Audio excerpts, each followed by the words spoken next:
Creatives. Carrie Salee here with the Creative Life Studios, and I get asked all the time what I use to prep my pages for my Bible journaling. So if you've watched any of my videos, you know that I'm a hardcore fan of the Liquitex Clear Gesso. I know a lot of people aren't a fan because it does have a little bit of a texture, a little bit of a tooth to it. So I get recommendations all the time or get asked, have you tried this brand or that brand? So I thought it would be fun to spend a little time and make a few videos on testing out some of those other brands that get suggested to me sometimes. So throughout this video series, we're going to go through 5 different kinds of clear gesso, and we're just going to test out some different mediums on them and see how they react, how they work in protecting your pages, and just how they work with Bible journaling in general. So the 5 that we're going to be working with is going to be, of course, Liquitex Clear, because it's my personal fave. Maybe by the end of this I'll have a new fave, I don't know. We're going to test out Winsor & Newton's clear gesso. It comes in kind of a tub like this. We're going to try out Finnabar's Art Basics clear gesso that comes in a tube like this. All of these except for one I purchased at Michael's. This is the Dina Wakley clear gesso. Now this is the one that I get suggested the most that I should try. It supposedly, we'll find out, has the smoothest texture when it comes to clear gesso. So we're going to give that one a try. And the last one actually technically isn't a clear gesso. It's by Golden, but it's called Absorbent Grounds. And it's specifically made, I'll read it, it says opaque acrylic primer for water media. So this one is specifically made to prep pages whenever you're doing watercolors and that kind of thing.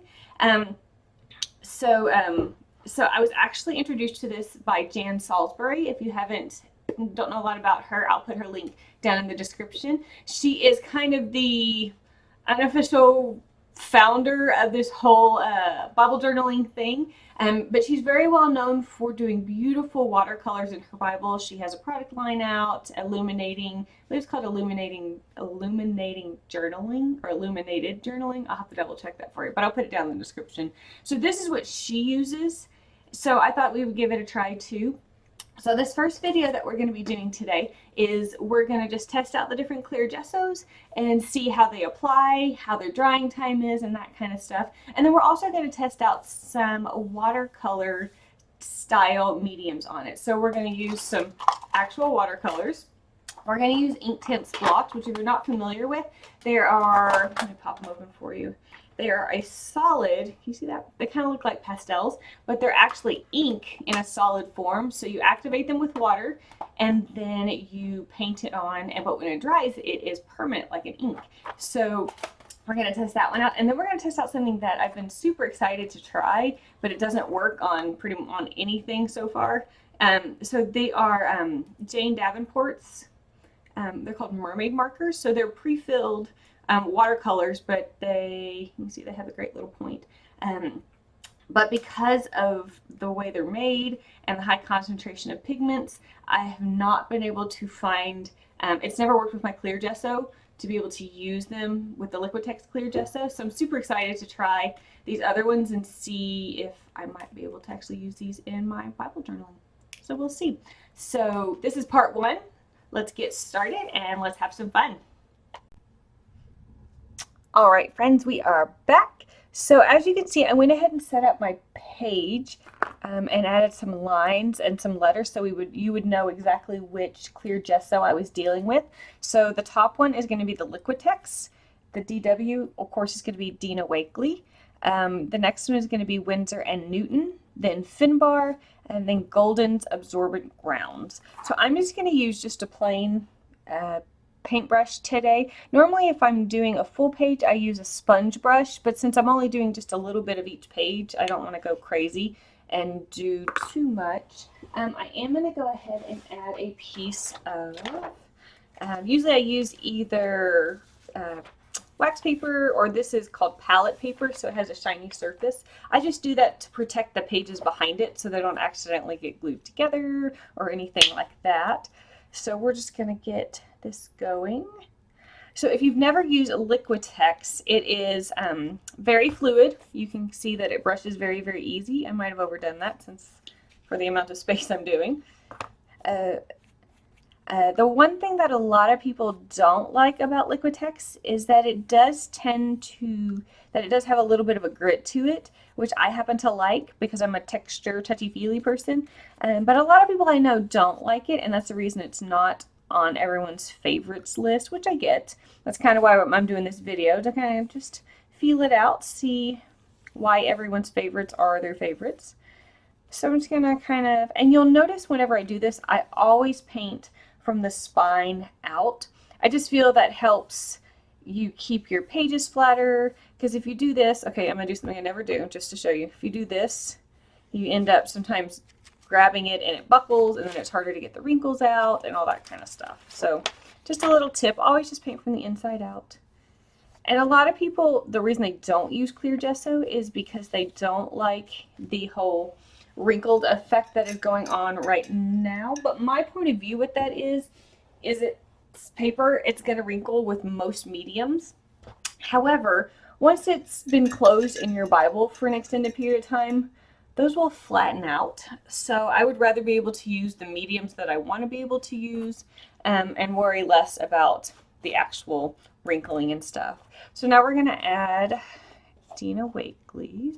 So like I said in the intro, this is the one, ooh, this one, can you see that? It's almost like a gel instead of a liquid, so that's interesting. This is the one that I get told is probably the smoothest once it dries. So we'll see what that means as far as playing with our mediums here in just a little bit. It does go on very, very smooth, which I like. I like that it's a gel. Yay! All right, so there's that one. Let me clean my brush off. Next, we're going to do the Winsor & Newton. Now, this is a brand that I'm not hugely familiar with in general. It was just one when I was doing some research on what clear gessos were available. It was one that came up, so I figured we would try it. Let's see. So this one is definitely liquidy. Not as liquidy as the Liquitex, but definitely not the gel that the Dina Wakley is. So we're going to just paint this on. It's very thin. I think it actually might be a thinner consistency than the Liquitex. And that might have to do with the fact that Liquitex has that little bit of kind of grit to it. All right. Perfect.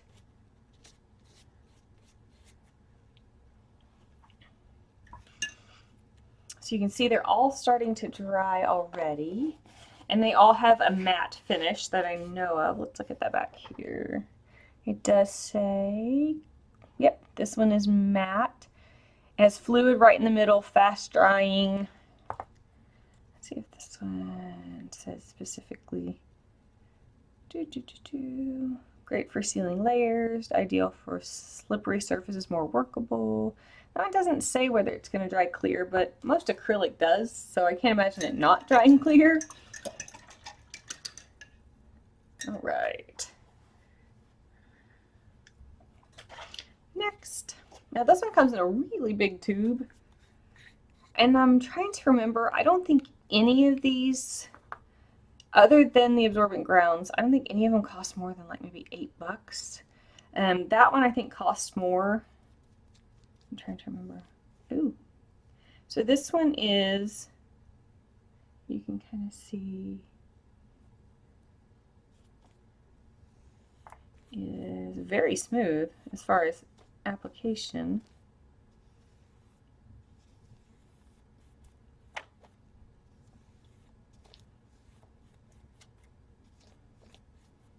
All right.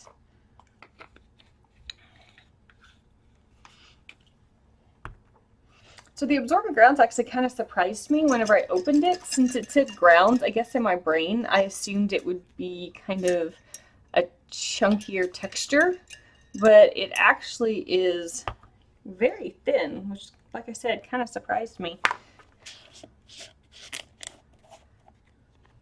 You can see it's very liquidy.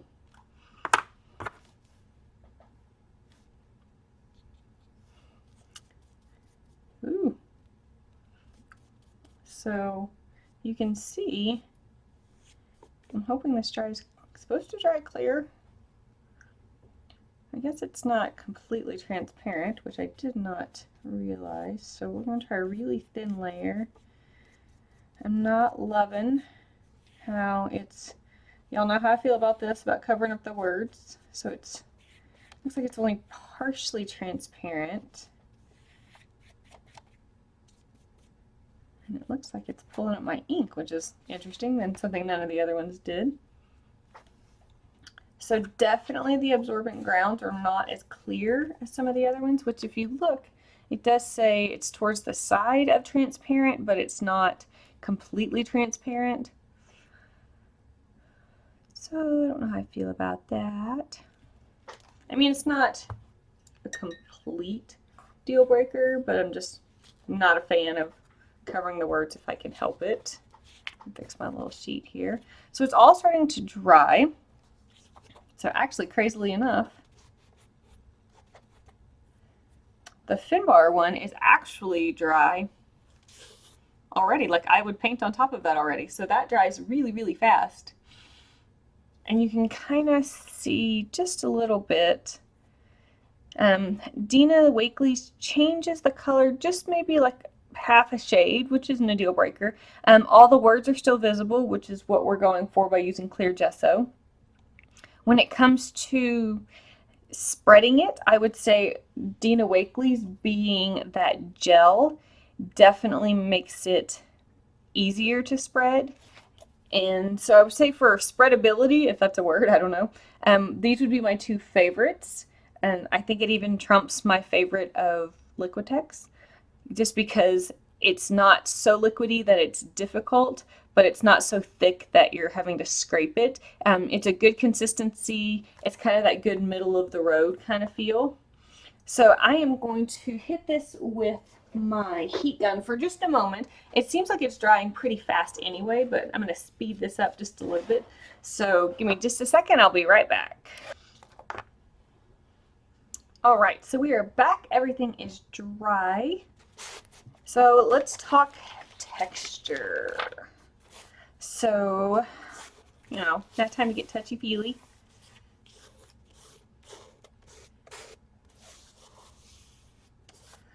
So it would appear Liquitex still is the roughest. Dina's is pretty smooth.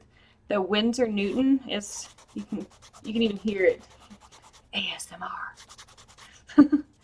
Finbar's is very smooth. I think Finbar might actually be even a smoother texture than Dina's. And then the Golden Grounds is very, very smooth. So while I was drying this out, I did a little research, and I'm not finding an absorbent ground that is transparent by golden, but Daniel Smith makes a transparent watercolor ground, which is the same thing. So that might be something we try down the road.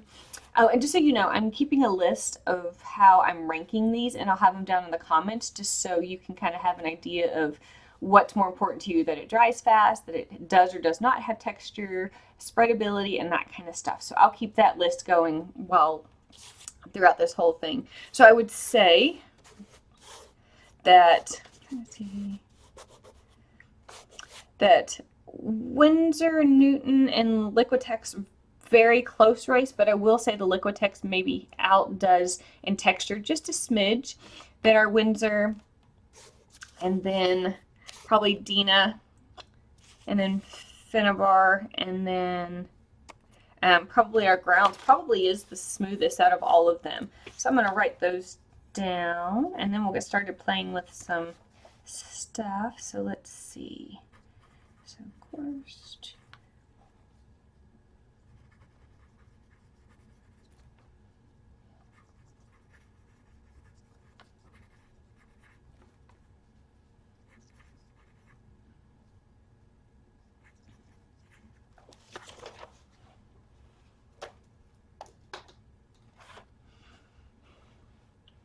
All right, so let's play with some mediums now. So we're going to just try just a few of more kind of liquidy. So you know our main things to do There are three main reasons that we use a clear gesso. Number one, it protects our page from bleed through, which is nice because we all know that Bible pages are notoriously thin. So our goal is to protect the page behind it so that we're able to do more journaling in one Bible. It strengthens our page so that if we use more wet mediums, it's less likely to tear. And it also allows our mediums to move across the page easier, therefore being able to do more blending and more techniques, and just allow us to be able to use actually less product because it's not actually being absorbed into the page. It's hovering on top of that clear gesso. Coffee break. Coffee. So we're going to start with actually a product that I've been dying to use in a Bible for a while, but it's just never really worked out. So this is Jane Davenport. I believe she calls them her Mermaid markers. This happens to be one from her Ocean collection, I think it's called. And so it has a little bit of shimmer to it because who doesn't love some shimmer? So it's pre-filled. And I'm not going to draw anything. We're just going to get kind of an idea of how this works.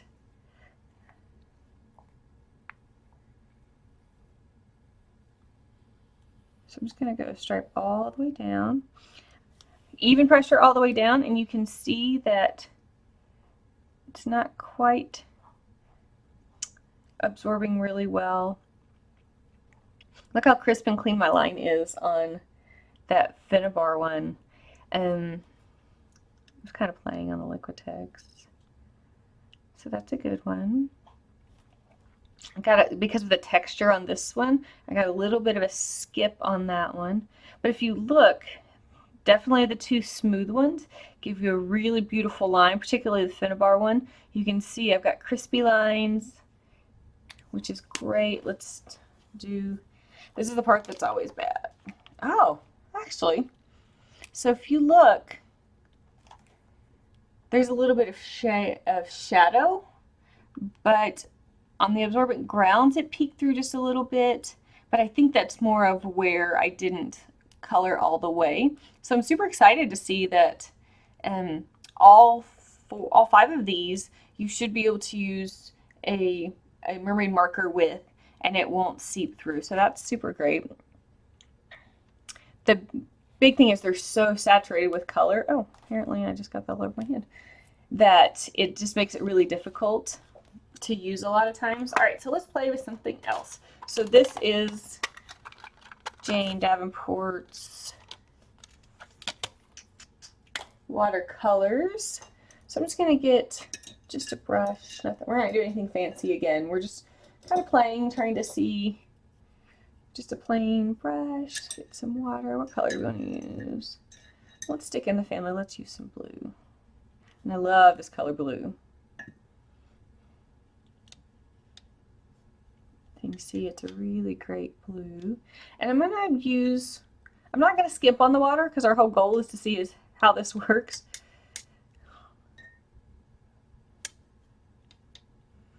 All right, so we're going to do just the same little process that we did last time.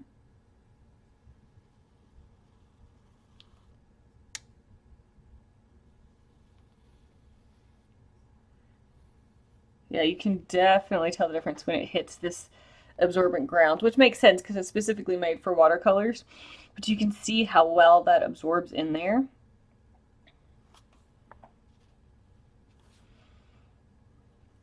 So you can see on our grittier ones, you can see it very much absorbs and kind of gives this kind of bumpy texture, which I'm not sure if I like. Your smoother ones, the Dina, Wakley, and the Finnebar, definitely gives you a little more of that pulling effect, which is what you really want with watercolors, so that you can mess with them a little bit more. It tends to absorb really fast on these Liquitex and stuff, and then of course the absorbent grounds. So my suggestion would be is if you're wanting to do a project where you want a little more free-form watercolor, I would definitely use one of the smoother textures, so a Dina, Wakley or the Finnebar. But if you're wanting something where you are wanting a more precise color and precise design, then definitely go with your absorbent grounds, your Liquitex, or excuse me, or your Winsor and Newton. So it seems like those work really well, just depending on what you are trying to accomplish. And let's flip that over and see what the back looks like. So this is our Liquitex, this is our Dina Wakley, this is our Winsor, and this is our Finbar, and this is our Golden. So you can see definitely got some bleed through for the top two. Not so much with the Winsor and the Finbar. So I would definitely say that these bottom three are going to be your best bet if you're using a watercolor, just depending on what you're doing, what kind you want. So Winsor if you're using a specific technique, your Finbar if you're wanting kind of more of that really authentic watercolor, and then of course, I mean, Golden Absorbent grounds are specifically made for this kind of thing, and you can see it gives you beautiful color. So I'm really digging that. I wish it came in clear. I'm gonna have to get that other brand and see how that works. All right, so let's try one other thing, and that's gonna be my Inktense blocks that we talked about earlier. I'm gonna clean my brush off a little bit. All right, totally almost put that in my coffee. All right, let's go for a pink. So there's two ways that you can use these. You can either use a wet brush and dab directly on your ink, which is awesome. Makes them super great for traveling. I travel with these all the time. That's probably why they're broken. Or you can physically take the crayon or the block and kind of draw whatever you want and then go back with a wet paintbrush. So we'll go back over that in a second. For now, we're going to try this. So you can see beautiful, beautiful, deep, rich colors with this. And again, the great thing about it is once they dry, they're permanent. So you can do all sorts of other layers on top. So I'm just going to, just for fun, add some extra in here.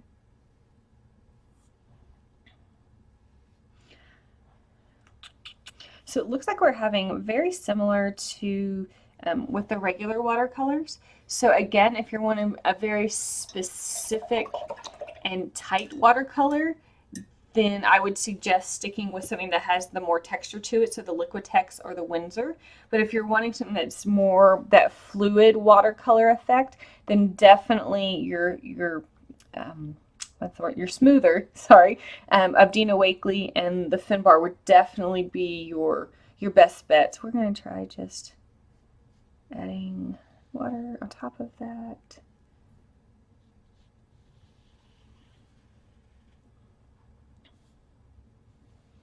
So it does seem, if you do it this way, where you actually physically put the block to the paper, you get definitely get a more what's the word I'm looking for? Cohesive across the top four. And then one thing I'm really digging about this absorbent ground is in watercolors, it definitely allows you a lot of control over the amount of how you're adding your shadows and your layers of paint. And so I'm really digging that about that. That's super cool. All right, let's flip it over and see what it looks like on the back. Yeah, so it looks like we're definitely getting some shadow, a little smidge of bleed through here and there. Finbar seems to be kind of rocking it on these two. There's barely any shadow and no bleed through, so that's kind of cool. Even the absorbent grounds has a little bit, I just marked on it, but has a lot more shadow than I expected. But Finbar seems to be holding its own really, really well, so I'm super impressed with that. All right, let's try one more thing. I know I think I said that a second ago, but I happen to see another watered medium that might be fun. So this is, let's use orange. Orange, you glad? So this is Aqua Ink Graphics from Mermaid. It is a watercolor ink, so it's going to give you that color of an ink, but with the capabilities of a watercolor. And again, watercolors are notoriously hard to use in Bible journaling just because of the thickness of the pages. So I'm super excited to try this one. So this literally you dip straight from the bottle. So we're just going to dip, dip, dip, and just do a little paint line. So pretty. So I'm not going to go back over, but I don't know why it's leaving a big hole right there on the fin bar, which is kind of weird. I don't know if I missed a spot maybe when I was painting it. I will say this, super consistent all the way through until you get to the absorbent ground, and I feel like it dulls the color a lot. Look at the difference. It's like, it like completely stops right there. Awesome. And let's flip it over and see what the back looks like. And flip. Wow, that looks really great. A little bit right there, but I think that's more just the in between the two types of gesso. But no bleed through. A little bit of shadow, but that's pretty normal. I will say, using watercolors or any water-based products, I'm really digging the fin bar because you can see this is the stripe for it. And there's next to no shadow, not even any bleed through, and you can definitely see them through all of these, even the absorbent grounds, but this, I mean, you can see it's pretty clean. So, oops, I dropped it. Oh well, I'll turn that into something later. All right, so for a watercolor, if I had to pick a champion, I would definitely say it's going to be this Art Basics Clear Gesso. It seems to hold up well against all these different kinds of water-based materials that we've tried. So that's super exciting to know. So I hope you enjoyed this video and this little test. Be looking for the next video in the next week or two where we're going to try all sorts of kinds of pens, kind of using the same system where we're just going to test all of them. So I hope you like this. If there's a medium that you would like me to try on one of these, maybe it's your favorite and maybe I just don't have it, leave me a comment down below and I'd be happy to give it a try on your behalf. And I think that is it. Until next time, look for video 2 coming real soon. Have a great day.